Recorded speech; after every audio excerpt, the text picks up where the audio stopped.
What's going on, guys? Welcome back to another episode of What's Cooking with the McLemore Boys. Yes. This is one of the I just got more highlights. excited. This is one of the highlights of my life because, guys, you don't know who's sitting down with us right now on What's Cooking with the McLemore Boys. We got the great Travis Pastrana. Wow. Hell yeah, brother. Let's go, baby. Let's go, baby. What's really exciting, guys, is when this episode comes out, you would have already raced in the truck series, but tonight, Yes. you're going to be racing in the truck series. So this is What's Cooking with the McLemore Boys, another episode. I'm your host, John Boy. We got your co-host, Big John. We got Travis Pastrana on Later, baby. the podcast. And guys, we're bringing the podcast to you guys. So what's cooking? We're grilling across America for America's 250th birthday. We're going to be celebrating America. We couldn't do that without 1-800-PACK, right? You see this guy sitting behind me right here? We got some ideas. This is, we got some ideas. Oh, baby. We got some ideas. Okay, keep going. Keep going. No, You're good. no, this is perfect. 1-800-PACK Rack gets us around their official mover and store of the McLemore Boys and what's cooking across America for America's 250. So I'm really excited about this. You know why I'm really excited about this, Why? Travis? For those that are listening, all several million of you guys listening and watching this episode of the podcast, is we met you right here 3 years ago. I was racing go-karts Yeah. right out front with all the Nitro crew, the Channel 199. Yes. And you guys were cooking, and our buddy Nate Wessel was like, hey, oh, you want to be friends? Oh, yeah. I want to tell this story. Okay. I want to tell this story because I've been so excited about doing this with you, Travis, for lots of reasons. But when you guys showed up here in this little camper, it was like right next to there. us. So y'all unloaded the camper with 200 hot dogs.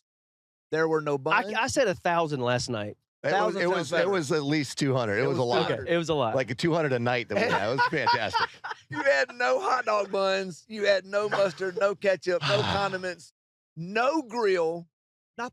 A box of hot dogs. No, like- we had a real tiny little. We did. We picked up. It was like a grill. Dollar General 14-inch kettle. and you showed up in a hot dog suit. I did. It was a Wiener Schnitzel full thing. Dude, so Wiener Schnitzel actually sponsored.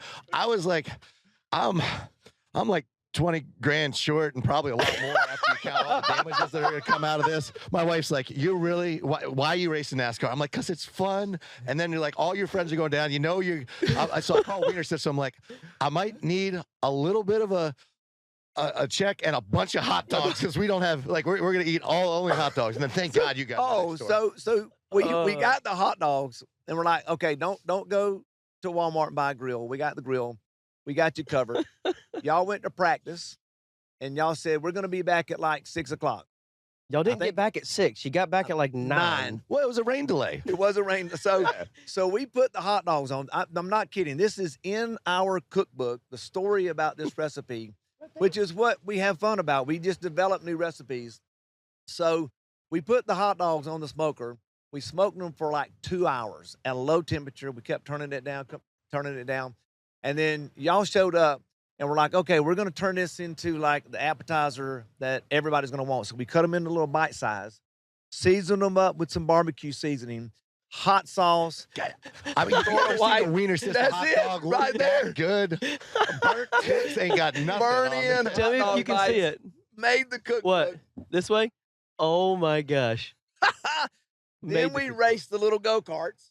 Dude, I got beat by, I was not looking forward to Daytona 500 because I got beat by Sipes, this kid. I was probably He like was 8 years old. Oh my at the gosh. time, He yeah. was smoking it. Yeah, it was power to weight. It's not fair. It's like, Yeah. well, You're by like the way, 6'5", and he's like Yeah. 4'5". I took those 2 little carts home. Yeah. They're in my barn right We now. still should have them. brought 'em. Y'all gave us those carts, and we still use them Yeah, at the barn. crazy carts, they're not bad. Yeah. I think we destroyed most of them, but I appreciate you Yeah. guys. We raced them again in Idaho. We built the little track. Yeah. Yeah, oh yeah, no, at Reese. Yeah. then- So I'm getting there. Don't jump ahead of me just yet now. All right. All right. So we meet here at Daytona, right?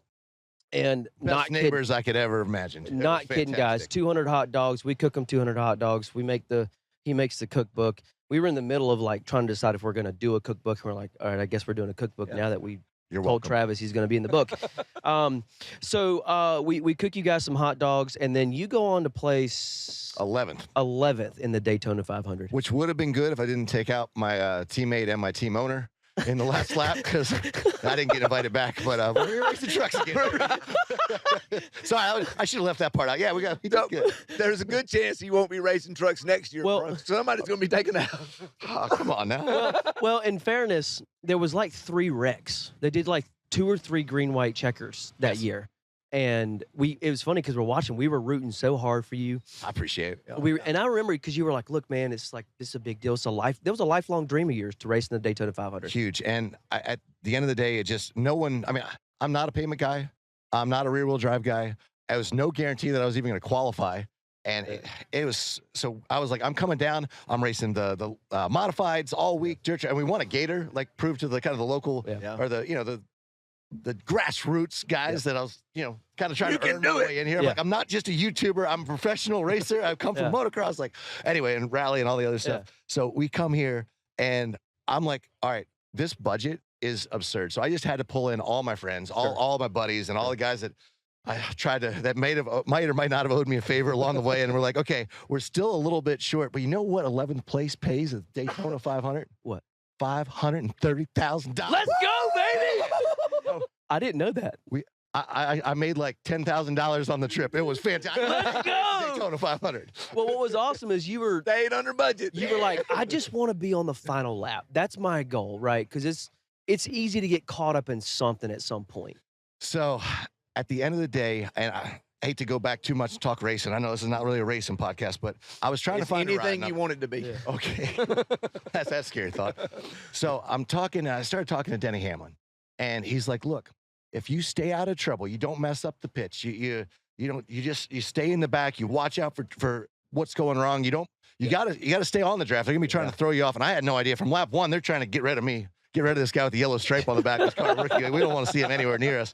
So I was being, it was tough. The whole race, I was average heart rate of 172, just hanging on for dear life. No, seriously? It was ridiculous. Yeah. I mean, I burned like 7,000 calories or something sitting in the seat. It was so, it looked like I pissed myself at the end of the race. Anyway, that's a whole different story. But, so I'm out there, and sure, everyone laughed when he said that, and when Hamlin said that. And he goes, look, we got Tyler, we got Bubba, and we got me. You're going to be behind one of us on the last green-white checker. And there I was, sitting 8th place. Bubba's sitting 7th, and Denny's sitting 6th. Denny goes low. Our car worked better on top. I'm up top. I'm like, holy crap, he was right. Like, I stayed out of trouble. I led a lap by accident because I did miss my pit window. It's cool. I saw my race. You led a lap in the Daytona 500, baby. When I came with the pits all by myself that lap, hung out to dry, the announcer, I'll never forget this. It was like one of my highest, I guess, YouTube, whatever. Yeah. Now she goes, he started last, he's running first. Coming down pit road alone. Anyway, You ain't first and last, baby. Exactly. So there I was, and I'm pushing Bubba up top, and so I'm 4 back on the top. Yeah. Car's been running good on the top the whole time. Coming into the last lap, Denny's breaking everybody up on the bottom. Larson goes to the middle. Everything's all messed up. Kyle Busch pushes Logano out, hangs him out to dry, drops back to Bubba. My spotter goes, hey, you get on the rear bumper of Bubba and you don't lift. And there I am. So I'm trying to time it just right. And I got a little tap from behind, and I wasn't checking my rear view mirror. And when you get tapped from behind, it gets super loose. It kind of lifts you up a little bit. Even if before they even touch you. Yeah. It starts to lift. It starts to lift. And I was so focused on my mark. I got this big old screen. I got this rear view mirror. I didn't see nothing. I was like, I'm gonna push for the. And then I took out. I got nicked. I hit Larson. He hit Bubba. They came down and took out Denny, and I didn't get invited back next year. That's racing. Yeah, it was great. Rubbing is not that racing. part, yeah. What's amazing to me is how real and genuine the excitement is on your face, reliving it, talking about it, because that's all I think about what I would be after I watch Talladega Nights. Yeah.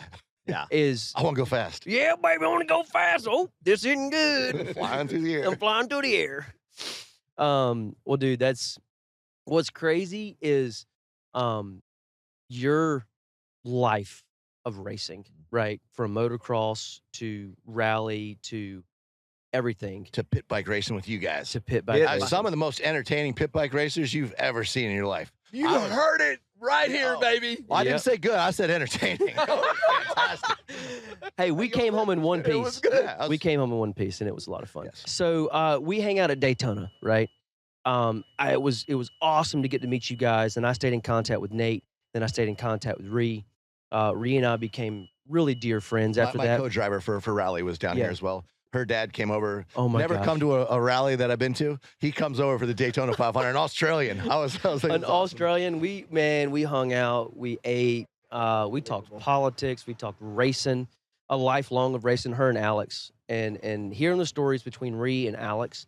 And My Alex, co-driver's husband was was 10 Ken- blocks. yeah, A co-driver, and actually, they almost won the first round with with his daughter. Ken's daughter, Yeah. Leah. Yeah. So that's really cool. And now just staying with the block, it's been a really cool transition. Yeah. So genuinely getting to know Ree and Alex, the last 3 years now has been really good. So they called us. This was 2 years ago. So if Daytona was 3 years ago. We did the thing in Idaho. 2 years ago? Time flies, man. Time flies. Yeah. So Doesn't feel Ree like that calls long ago, us, but probably yes. and she's like, "Hey, I don't have a lot of details, but we're bringing a bunch of people out to my house, and we're building a motocross track with Travis." And I was like, "Cool, yep, I'm in." We're in. She's like, "Well, I want to drive a tractor though. You don't know what I was going to ask." I was like, "You said build a motocross track With Travis. with Travis." So yeah, cool, I'm in. I like it. She's like, "Well, how much do you think it's going to cost?" Like, "Don't worry about it. I'll take care of it." Like, We really appreciate we're there. Dude. So she asked us to come cook for the couple of days that we were in Idaho. And it's, real quick, just you guys were building, y'all just decide. Yeah. It's like, what goes through your mind at Channel 199 when you're like, hey, I want to go to, where was this at? Horseshoe Bend, Idaho? Idaho.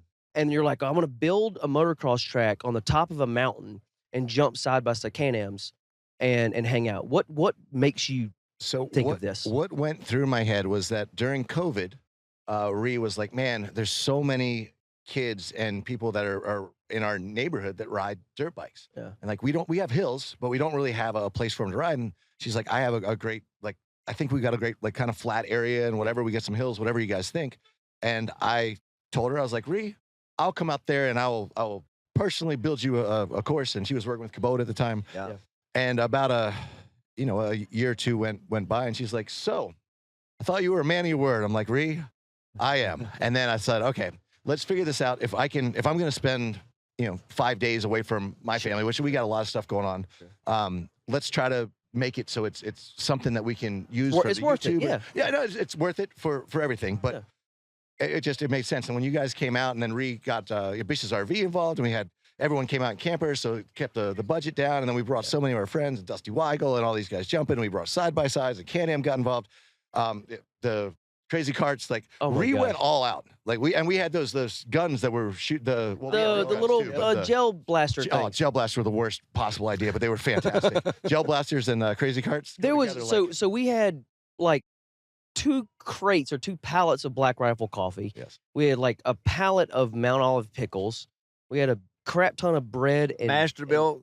and freaking beef, and then Rhiannon and Alex brought in all this. Icon Meat was Icon Meat was there. Ree has so many connections. I think she called in every one of her favors.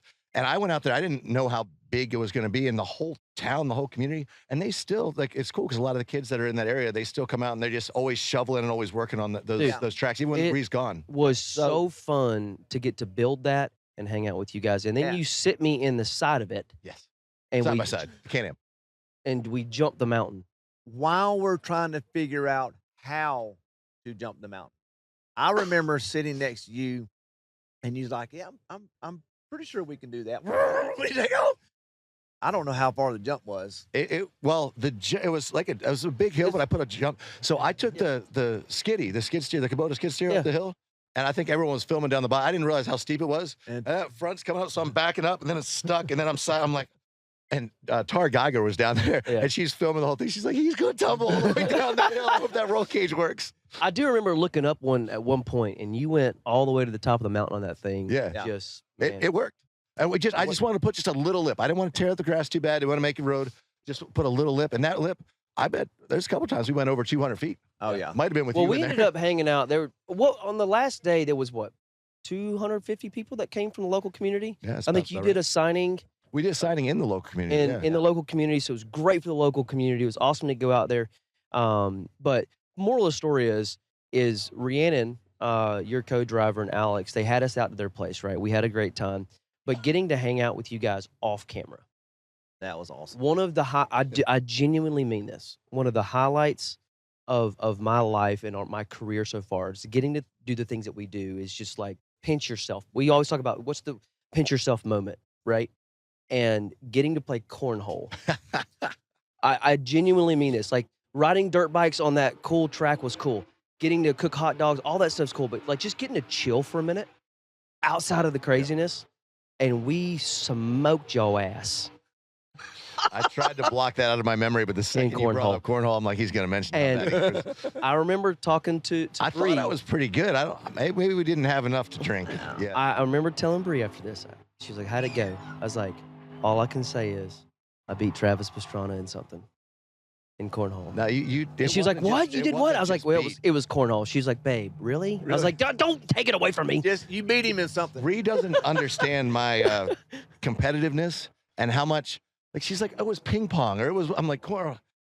It takes me a while to gather my thoughts. I struggle. Yeah, I'll tell you a highlight that I remember, which makes this guy so amazing. Is there was a little girl that made a lemonade stand as you were coming up the mountain at her house, and you guys pulled over and hung out with her. Oh my gosh! Yeah. Made her entire weekend. Well, it's funny. It's all about the kids. She knew where Ree lived, so there was. Yeah. She actually had she had a poster. It was probably one of her dad's old like motocross, supercross poster from like 2000. I was like, no way. I mean, but dude, I'm still like, I feel like I'm a 42-year-old kid. Like right now, look where we are. We're at the infield of Daytona. I know. Like I never grew up. I think you guys are kind of a little bit on that same range, and it's like there's something wrong with me. Yeah, all of us. Yeah. But look what we're doing. We're in Florida. I know. I mean, I'm getting to drive a freaking NASCAR at Daytona. Right. We met some of the best people, some of the best sponsors, some of the best friends. I mean, honestly, we didn't call you guys when we came down here, but all of us, the first place we went was, are they in the same spot? You guys are in the same spot. That's so cool. I was like, yes. So I saw Nate. Nate drove up on his little motorcycle, and he's like,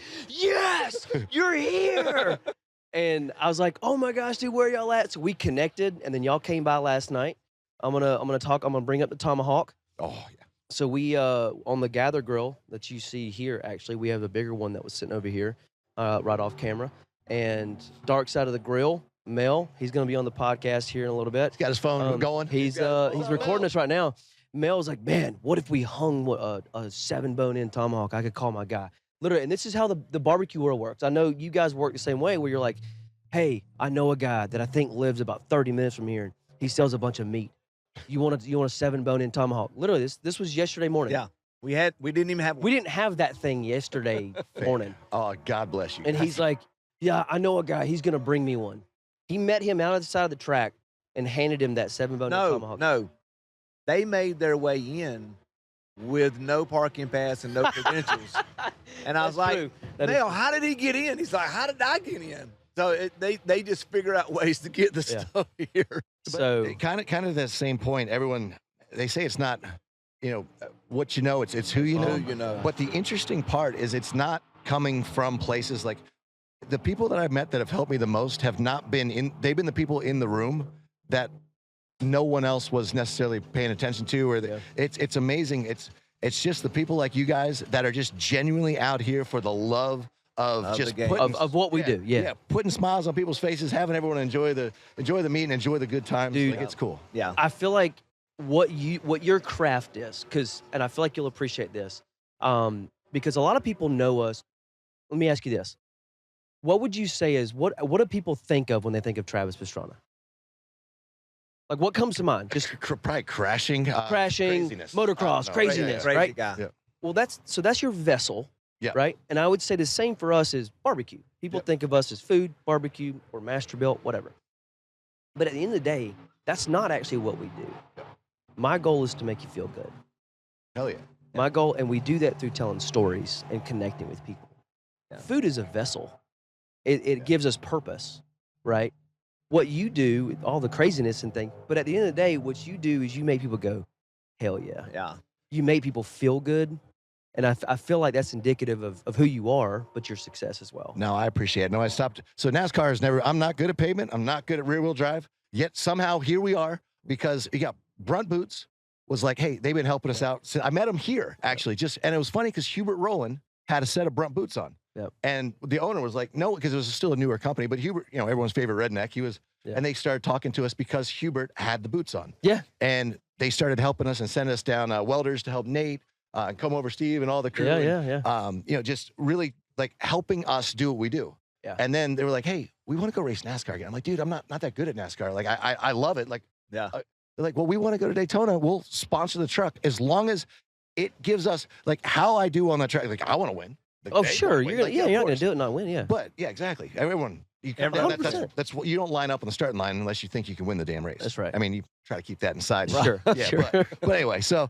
but it's cool because that sponsor, Brunt Workwear, they literally are sponsoring this event just because they want to come down and be a part of something. And how I do, like, make the event, qualify, Sure. do the best you can, try to stay into the end. Yeah, go for the win, but give us a reason to take off work, to go down there, to That's have right. some fun, to get some barbecue. and to- 100%, let's man. go. Challenge is another tomahawk steak if you win the race.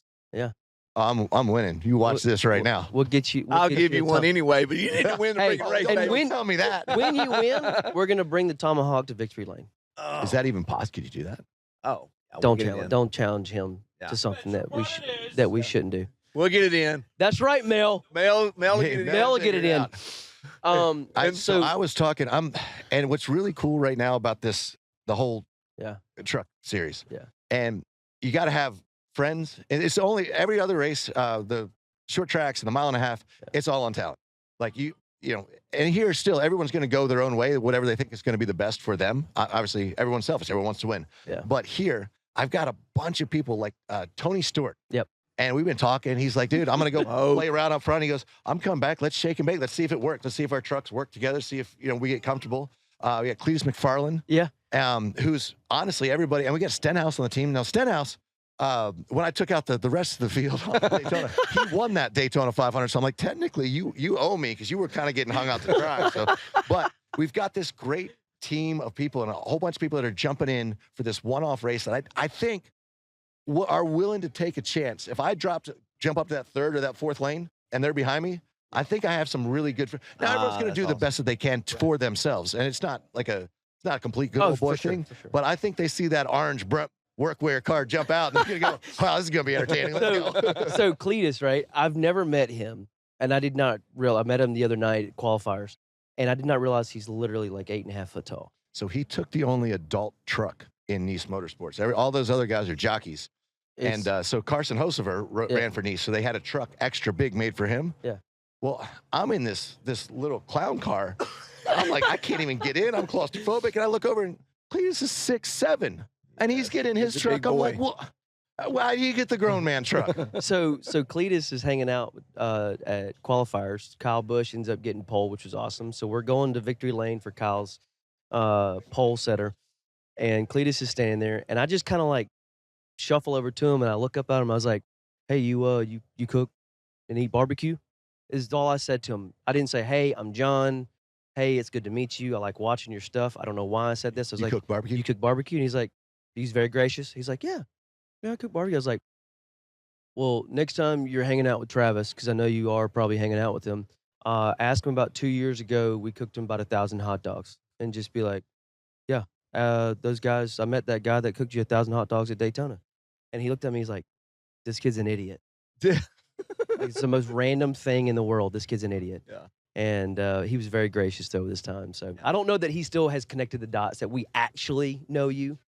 But So what's really interesting, and I try to tell this is kind of a longer story, but my wife was actually, when we first started dating, and my wife's 3-time X Games gold medalist, 2-time world champion, but she's like, every single person that comes up to me specifically, and to most people, even to her a little bit, they say, "Hey, remember when?"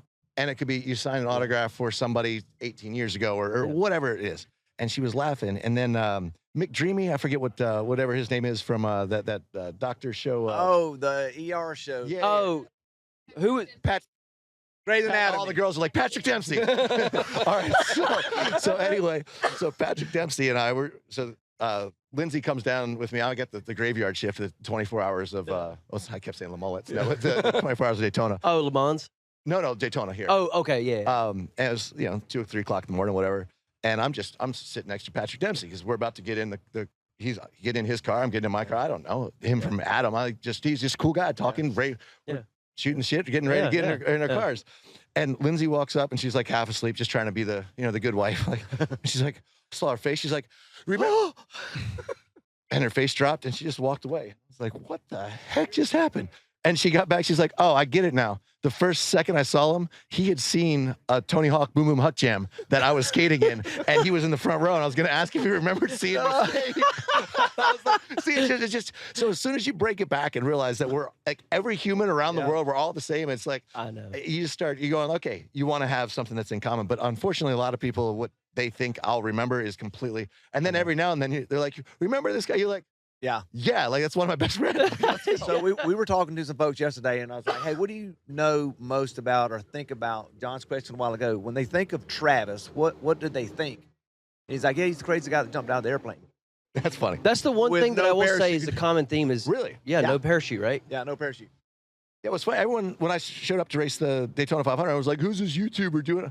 I was like, dude, I am not a YouTuber. I was going to say, that's not what I think of. You're the most decorated racer of all time. I personally think. That's what I think. I genuinely, I was thinking about this the other day. I was like, from a 2 to 4 wheel perspective, I think you're arguably the most decorated, it's most well-rounded, talented driver on wheels. I figured out my skill set is not actually being good. It's willing to take risks that other people aren't willing to take. So like, definitely everyone's like, when you go into F1 or IndyCar, I'm like, no, I'm not. I'm not meticulous enough for that. I'm just gonna. Somebody asked me about barbecue the other day, and I was like, yeah, man, it's not a talent thing. It's just I'm willing to take the risk that no other barbecue pit master is willing to do. Yeah. I know. I mean, who hangs a tomahawk steak off of 2 tripods that typically holds a camera? Who's gonna drop a truck in from 80 feet from a crane onto a pack rat? Let's go, baby! We are challenge. I want to jump out of an airplane with you eating a tomahawk steak. You know, we had a funny that we were gonna with our Wonder Bread and Mount Olive thing. I was gonna be the top bun. He was gonna be the bottom bun. And you were gonna be the pickle. We were gonna jump. Sounds great already. All right. We were gonna jump out of an airplane, and we were just gonna like come together and make a sandwich. I'm really not into that. I don't. Not a lot makes me uncomfortable, but I feel like that's one of them. Look, all I want to do is jump out with you eating a steak. I'll jump out by myself. But see, I have a real hard time with, you see a lot of the YouTubers that are like crash cars on purpose. Like I crash a lot of cars. I know. Crash a lot of stuff. Yeah. I'll never hurt a, like I want the car to last as long as it can. Sure. I had a Tomahawk, and we had 4 Tomahawks, 4 people. We hooked this raft basically to a table. Yeah. And we towed it behind a boat. And we all hung on to our Tomahawks, but it was in the bay. And I ate the rest of it. I didn't let any of it go to waste, but I felt heartbroken. Okay. And everyone else just ditched their Tomahawks. I'm like, what? I think so. Let me get back to that story of the jumping out of the plane. I just feel like it's kind of a waste of really good meat. Even if you eat it, it's going to be all, all over you. Yeah. It'd be cool. It'd be cool. Dad jump. Go ahead. And then land. And then eat my Tomahawk. And then, or maybe have a Tomahawk on the way up. Just hook it to your neck. So it's just like. But then what if you lose it? I'll cook you another one. I'll cook you another one. Thanks. All right. I want to respect your time, man. You've been very gracious to us hanging out on the podcast. I got to get in the race. The NASCAR stuff. So real quick, on every podcast we do a verse of the week, and then we highlight a hero of the week. So Dad, hit us with our quick verse of the week. All right. So Hebrews 12:1. Therefore, since we are surrounded by such a greatness or witness, it is all about every weight and the sins which cling closely to all of us, the endurance and the race before we are looking to Jesus, the founder and the perfecter of our faith, who for the joy that is set before him endures the cross, despising the shame, and he is seated at the right hand throne of God. So I think about all of that. I was going to say, can you break that verse down a little bit? Yeah. So I think it's about how Jesus Christ died on the cross for our sins, and we are who we are because of him. And we're all in this race. And I think if we try to race without him, it's just harder. Yeah. Even if we win sometimes, it's just harder to have the joy. So I think if we can have him on our team, there is no better way to win the race and to have the draft and to have somebody like the teammates that you've got. I think for us, and everything that we do, we cannot do it without him. Yeah. We can. It's It's just harder, and there's just less joy in doing it. So for us, it's faith, family, food, fun, and freedom. Yeah, That's our five core values. So. And Trav, real quick, man, appreciate you being on the podcast. We try to highlight a hero of the week. Anybody that's served, veterans, active duty, first responders, teachers. We try to highlight somebody. We love to ask our guests, is there anybody in your life that has impacted your life through service?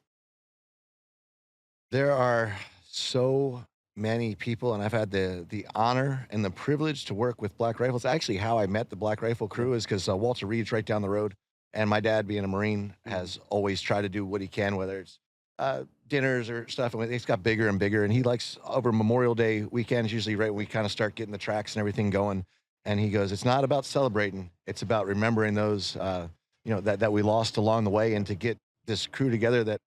And Dad said it pretty well best. He's like, I'm one of 9. He goes, I always had family, but he goes and he has 5 brothers. Yeah. And they're all very, very close, all family-run construction company, and whatnot.